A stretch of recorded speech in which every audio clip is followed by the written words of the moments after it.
Good morning. आज हम accounts में लेखांकन के लाभ पढ़ेंगे। कल जो पढ़ा था उसके आगे का ही सिलेबस है ये, एडवांटेज ऑफ अकाउंट। ठीक है, क्या क्या लाभ है जो हम लेखांकन करते हैं, वो क्यों किया जाता है और उनके क्या क्या लाभ होते हैं। तो उनके लाभों को हमने कुल 4 चरणों में बांटा है। पहला है व्यापारियों को लाभ, दूसरा है सरकार को लाभ, तीसरा है विनियोजकों को लाभ और चौथा है समाज को लाभ। ठीक है, जिसमें मुख्य हम पढ़ेंगे व्यापारियों को लाभ और सरकार को लाभ। इन्हीं से संबंधित हमको प्रश्न भी आते हैं। लाभ में आपको लिख कर आएगा कि लेखांकन से व्यापारियों को लाभ लिखिए, लेखांकन से सरकार को लाभ लिखिए, है ना। तो यही ज़्यादा इम्पोर्टेंट है, 2 पक्ष हमारे। तो देखें, पहला हम चलते हैं व्यापारियों के लाभ के। व्यापारियों के लाभ में देखें, पहला है कर निर्धारण में सहायक।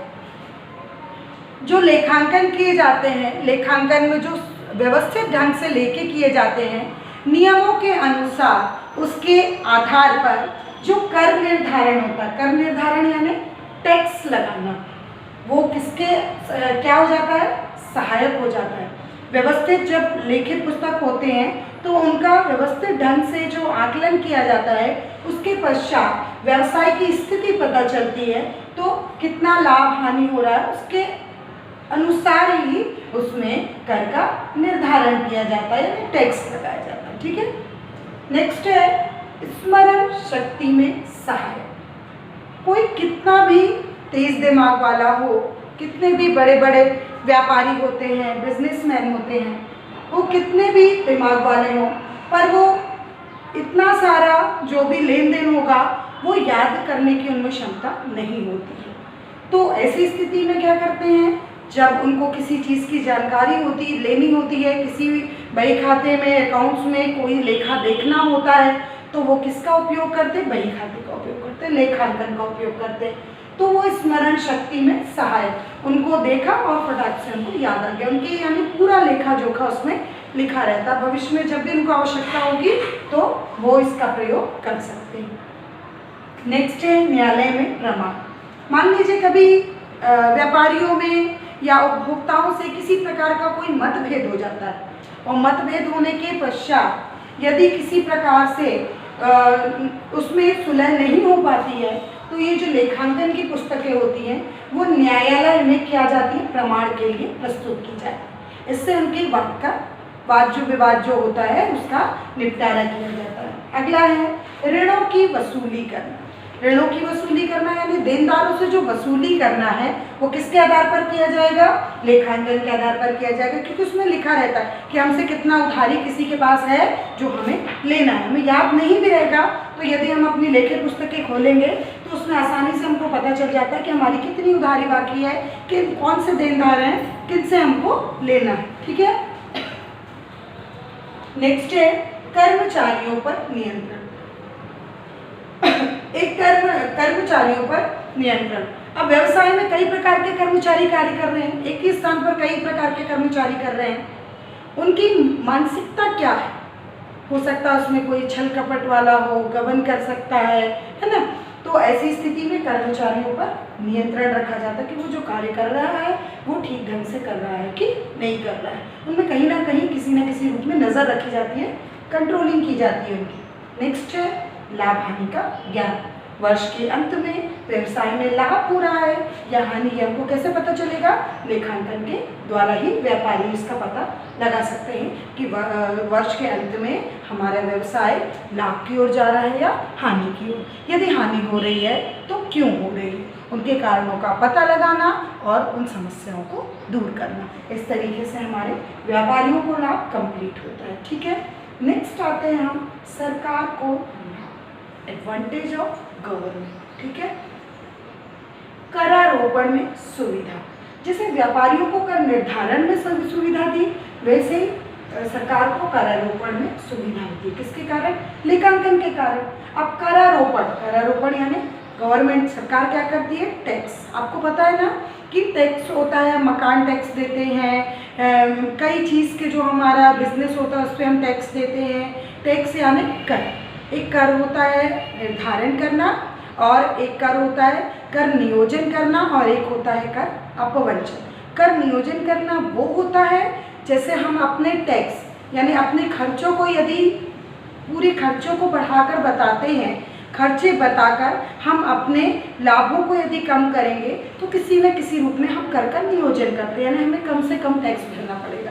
लेकिन यदि हम क्या करते हैं कि अपने लाभों की चोरी करते हैं और अनावश्यक रूप से यदि हम व्यवसाय में खर्चे बताएंगे तो वो कर की चोरी कहलाएगी, जिसको हम क्या बोलते हैं, कर अपवंचन कहते हैं। कर नियोजन यानी अपने खर्चे बढ़ाकर कर अपवंचन खर्चे बताकर और जितने खर्चे हुए यदि हम अपने पूरे डिटेल से खर्चे बता दें तो हमारा जो टैक्स होता है वो क्या हो जाता है, कम हो जाता है, क्योंकि लाभ में से खर्चे भी तो निकाले जाएंगे तो जो हमारा बचा हुआ प्रॉफिट रहेगा उस पर गवर्नमेंट हमको टैक्स देना पड़ेगा। लेकिन कर अपवंचन क्या होता है, गलत से गलत काम होता है। कर अपवंचन यानी कर की चोरी करना होता है। तो वो क्या होता है कि कई व्यापारी होते हैं जो अपने जो प्रॉफिट होता है उसको दूसरे रूप में छिपा कर रखते हैं और जो खर्चे होते हैं अनावश्यक खर्चों को भी जोड़ते हैं, तो ये कर की चोरी होती है। ये सब चीज़ें करना क्या होता है, गलत होता है। इसलिए हम कर नियोजन करेंगे।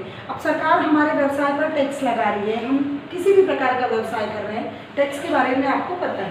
तो टैक्स यानी क्या होता है, यानी कर। तो करारोपण में सुविधा। जब हम लेखांकन व्यवसाय की स्थिति देखेंगे कि व्यवसाय की स्थिति क्या है, व्यवसाय प्रॉफिट में है, व्यवसाय लॉस में है, उसमें क्या चल रहा है, बिजनेस किस प्रकार से चल रहा है, उनका सत्र में प्रॉफिट कितना हो रहा है, हो भी रहा है कि नहीं हो रहा है, ये सब लेखा जोखा जब वो देखती है उसके बाद ही वो उस पर टैक्स का निर्धारण करती है। तो ये करारोपण के अंतर्गत आता है। ठीक है, नेक्स्ट है उपक्रम की वित्तीय स्थिति की जानकारी। उपक्रम यानी फर्म हो सकती है, व्यवसाय हो सकती है, हमारा व्यापार हो सकता है। उपक्रम में उपक्रम की वित्तीय स्थिति, वित्तीय यानी फाइनेंशियल, स्थिति यानी कंडीशन और जानकारी यानी उसके बारे में जानकारी लेना। व्यवसाय की वित्तीय स्थिति क्या है, व्यवसाय किस रूप में चल रहा है, व्यवसाय की फाइनेंशियल कंडीशन क्या है, इसकी जानकारी भी सरकार को इसी के माध्यम से, लेखांकन के माध्यम से प्राप्त हो जाती है। ठीक है, नेक्स्ट है वित्तीय सहायता स्वीकृत करने में सुविधा। यदि सरकार किसी को लोन देती है या वित्तीय सहायता प्रदान करती है किसी भी व्यापारी को, हम कई प्रकार की ऋण लेते हैं बैंकों से, तो वो ऋण हमको कैसे उपलब्ध होता है, पहले सरकार क्या करती है, हमारे व्यवसाय की स्थिति। आप एक छोटा सा एग्जाम्पल देखेंगे कि यदि हम लोन लेते हैं, ठीक है, तो यदि हम लोन लेंगे या हम कोई संपत्ति यानी हमारी एसेट्स अगर हम कुछ लेते हैं तो आप देखना यदि हमने उसमें किस्तों में लिए तो पहले क्या करेंगे वो कि हमारी पूरा बैंक में जाते हैं और हमारा बैकग्राउंड चेक करते हैं कि क्या हम उनको पेमेंट कर सकते हैं, क्या हम उसका अमाउंट पे कर सकते हैं, क्या हम उतने सक्षम हैं, क्या हमारा बैकग्राउंड उस टाइप का है, उस लेवल के हैं कि हमने अगर इतनी बड़ी संपत्ति ली है तो हम उसका भुगतान कर सकते हैं। तो पहले वो बैकग्राउंड हमारा चेक करेंगे, हमारा इनकम चेक करेंगे, उसके बाद ही वो हमको लोन देने के लिए या कोई वस्तु खरीदने के लिए यदि हम ले रहे हैं किस्तों पर तो उसका भुगतान क्या हम कर पाएंगे, तभी वो हमको रेफर करते हैं। ठीक उसी प्रकार सरकार भी है, यदि वो हमको किसी रूप में सहायता राशि प्रदान करती है तो क्या हम भविष्य में उस सहायता राशि जो हमने अभी ली है वो हम वापस उनको दे सकते हैं कि नहीं दे सकते।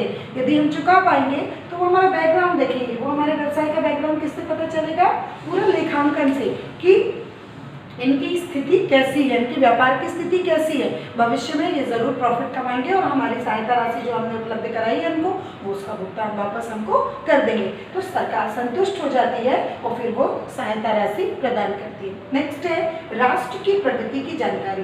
राष्ट्र की प्रगति की जानकारी यानी राष्ट्र हमारा किस रूप में प्रगति कर रहा है, जब बड़े बड़े व्यवसायी, उद्योगपति, पूंजीपति, इनका लेखांकन इसको एक साथ देखा जाता है और सारे का जब आंकड़े प्रस्तुत किए जाते हैं तो उससे पता चलता है कि हमारे व्यवसाय की स्थिति क्या है। हमारे व्यवसाय की स्थिति पता चलती है और जब व्यवसाय की स्थिति के आंकड़े एक साथ जोड़ दिए जाते हैं उससे हमारे राष्ट्र की प्रगति पता चलती है कि हमारे राष्ट्र की आय क्या है, हमारा राष्ट्र प्रगति की ओर जा रहा है कि नहीं। तो राष्ट्र की प्रगति किस पर डिपेंड करती है? लेखांकन पर ही पूरी आधारित है। नेक्स्ट है लाइसेंस देने का आधार। लाइसेंस देने का आधार भी किस पर होता है? लेखांकन पर भी होता है। सरकार लाइसेंस तब जारी करती है जब व्यापार पूर्ण रूप से क्या हो, वैधानिक हो और उसके जो भी लेखे जोखे हों वो व्यवस्थित और नियमानुसार किए गए हों। उसकी जानकारी लेने के बाद, उसको चेक करने के बाद, पूर्ण संतुष्ट होने के बाद ही सरकार क्या करती है? व्यापार को लाइसेंस देने के लिए तैयार हो जाती है। तो इस प्रकार हमने व्यापारियों को लाभ पढ़े और सरकार को लाभ पढ़े। अब अगला बिंदु है हमारा विनियोजकों को लाभ। विनियोजकों को लाभ यानी इन्वेस्टर। विनियोजक कौन होते हैं? जो पूंजी लगाते हैं। सर जो व्यवसाय प्रारंभ करता है जरूरी नहीं कि वही पूंजी लगाए, उनके साथ इन्वेस्टर भी जुड़े रहते हैं जो इन्वेस्ट करते हैं, पैसा और पूंजी व्यवसाय में लगाने के लिए तैयार रहते हैं। तो वो जो इन्वेस्टर होते हैं उनको भी क्या लाभ होगा? वो व्यवसाय की स्थिति किससे जानेंगे? लेखांकन से जानेंगे कि हमने व्यवसाय में इतना पैसा लगाया है तो व्यवसाय क्या प्रगति कर रहा है कि नहीं कर रहा है और किस रूप में कर रहा है। हमारा पैसा लगाने के का कोई दायित्व कोई तात्पर्य है कि नहीं है। व्यवसाय में हमने जो पैसा लगाया उससे हमें भविष्य में कुछ लाभ होगा कि नहीं होगा। ये इन्वेस्टर जिन्हें पूंजी लगाई है, विनियोजक यानी जो पूंजी लगाते हैं, व्यवसाय में पैसा लगाते हैं, वो भी इससे लाभ प्राप्त करते हैं। फिर अगला है और अंतिम बिंदु है हमारा समाज को लाभ। समाज को लाभ क्या कैसे होगा? समाज यानी जो कर्मचारी होंगे, ठीक है। कर्मचारियों को किस रूप में लाभ होगा कि समाज में जो कर्मचारी उसमें कार्य कर रहे हैं, तो कार्य करने में जो उनको वेतन है, कमीशन है, पारिश्रमिक है, ये सारी चीज़ें उनको उनकी मांग वो कैसे करेंगे? वो उनको पता चलेगा कि लेखांकन यानी हमारा व्यवसाय की स्थिति अच्छी है, तभी वो बोनस, कमीशन, पारिश्रमिक आदि की जानकारी प्राप्त कर पाएंगे, ठीक है। इस प्रकार हमने लेखांकन के लाभ में व्यापारियों को लाभ, सरकार को लाभ, विनियोजकों को लाभ और समाज को लाभ लिखा, ठीक है। तो यह आप लिख लेंगे। Thank you.